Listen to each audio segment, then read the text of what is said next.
होली की अवसर पर सभी क्षेत्रवासियों को, देशवासियों को और दिल्ली के पूर्वांचल वासियों को इस बार का होली मनाने के लिए पूर्वांचल वासियों ने जमकर दिल्ली में वोटिंग किया और भाजपा की सरकार बनाया।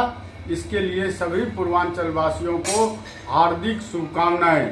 जो इस बार हम लोग इतने खुल के होली मना रहे हैं, दिल्ली में आज़ादी से होली मनाया गया है। जिस इलाका में कभी रंग नहीं निकलता था, वहाँ ढोल और गुब्बारों का बरसात हुआ है। ये हमारी देश की गौरव की बात है, क्योंकि अभी जो सरकार है हिंदूवादी सरकार है।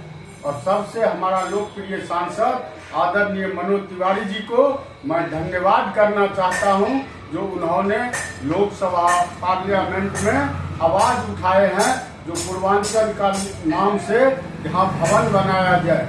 और उस पूर्वांचल का भवन से जो हम 20, 30, 40 साल पहले यूपी, बिहार या कहीं से भी, मगर से कहीं से आ गए हैं यहाँ, जिनका गांव में संपत्ति है, कोई दिक्कत है, परेशानी है, उस सभी को वहाँ से उनको सहायता मिलेगा, जिससे किसी को कोई दिक्कत नहीं हुआ।